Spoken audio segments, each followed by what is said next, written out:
Alhamdulillah. Wassalatu wassalam ala Rasulillah wa ala alihi wa sahbihi ajma'in. Amma ba'd. A'udhu billahi minash shaitanir rajim. Bismillahir rahmanir rahim. Kul in kana aba'ukum wa abna'ukum wa ikhwanukum wa azwajukum wa ashiratukum wa amwalun iktaraftumuha wa tijaratun takshawna qasadaha wa masakinu tarzawna ahabba ilaykum min Allahi wa rasuli wa jihadin fi sabili fatarabbasu hatta ya'ti Allahi bi amri wallahu la yahdil qawmal fasiqin. Rabbi shrah li sadri wa yassir li amri wa hlul 'uqdatam min lisani yafqahu qawli. My respected elders and my dear brothers and sisters, I welcome all of you with the Islamic greetings. Assalamu alaikum wa rahmatullahi wa barakatuh.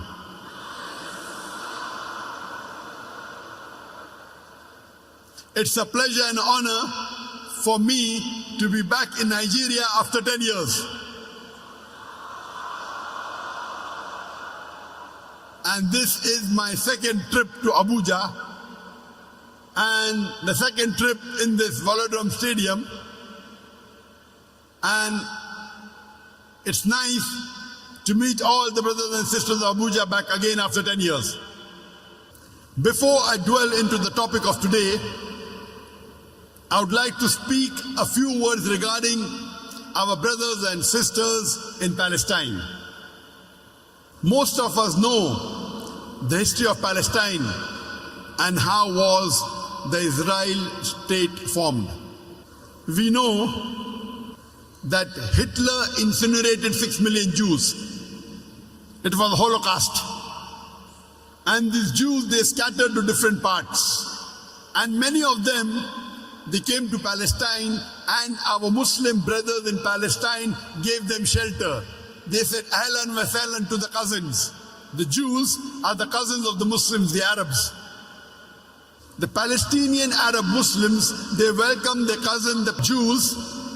They gave them shelter, they gave them protection, and they allowed them to come to the land. But unfortunately, several years later, the same people who were refugees, they kick out the host out of the land.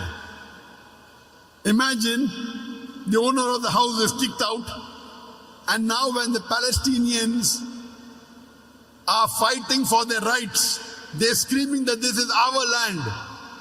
These Israelis and the Westerners, they're calling them as terrorists.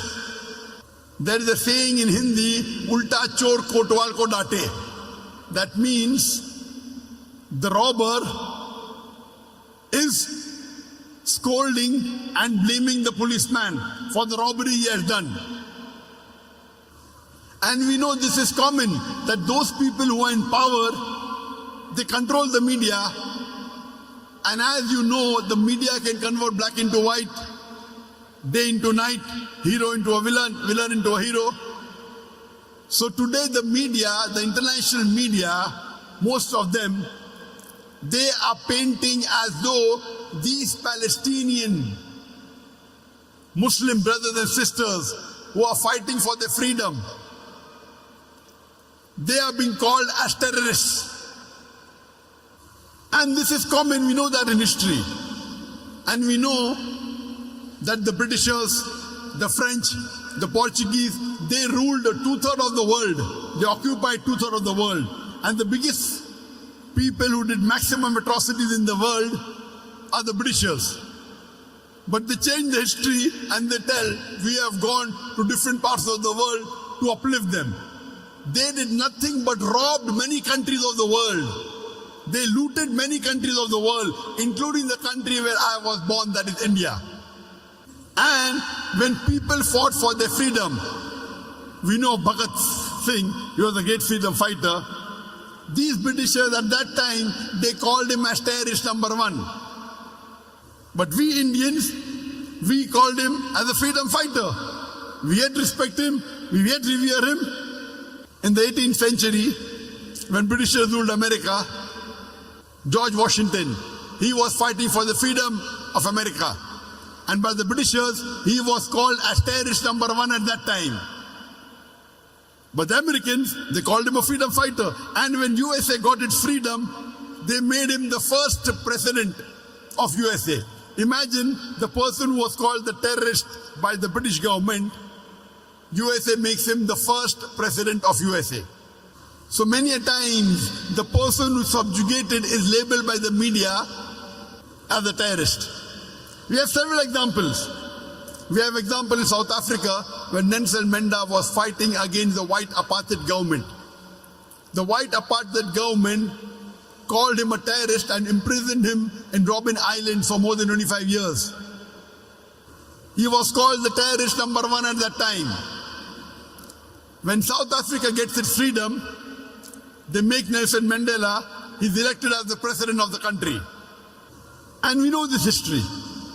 On the other hand, when the freedom fighters are called as terrorists, on the other hand, the media is painting the terrorists as great people. We know that the bombing that was done in King David Hotel, where many people were killed, many Jews were killed, many Muslims were killed, and Menachem Begin at that time, he was the person who did this bombing. Later on, that same terrorist, he is made the president of Israel, the prime minister of Israel.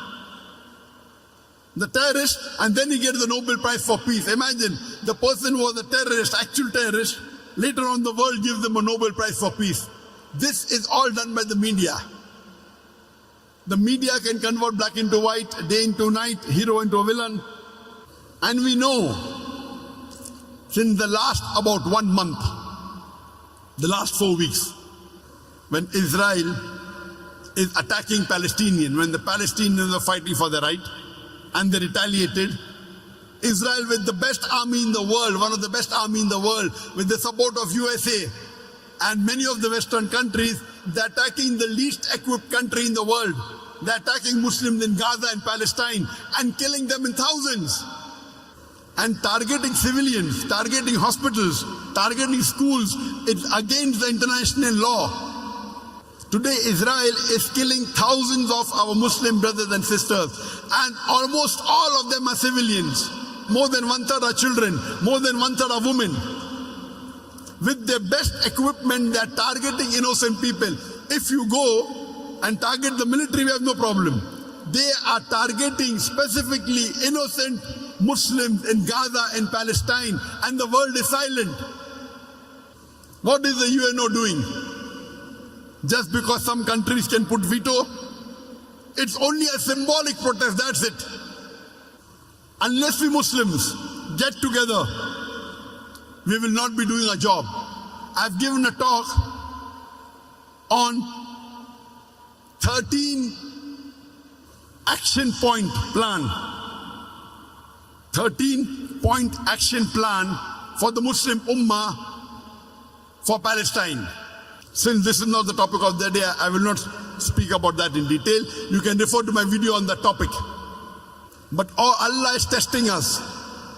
As far as the test for the Palestinians are concerned, most of them are passed with flying colors. Those who have died, they are martyrs, they are shaheed. Allah will inshallah grant them Jannat al-Firdaus. Those that are suffering, may Allah give them steadfastness. May Allah give them peace. May Allah give them serenity. It's beautiful to see that the mothers whose children are being martyred, they are praising Allah. Alhamdulillah, this is from Allah. They are not complaining, they are thanking Allah that we have got an opportunity to serve the cause of Allah. For Allah subhanahu wa ta'ala to solve the problem of Palestine is very easy. Kun fayakun. Allah is testing us. As Allah says in the Quran in Surah Mulk chapter number 6 and verse number 2, Alladhi khalaqal mauta wal hayata. Allah has created death and life to test which of you do good deeds. Whenever a calamity comes, it's either a punishment or a test. As far as the people of Palestine are concerned, it's a test for them. And according to me, when we are seeing the videos, the social media, alhamdulillah, most of them will pass this test with flying colors. What about the Muslim Ummah throughout the world? Today we are more than 2 billion.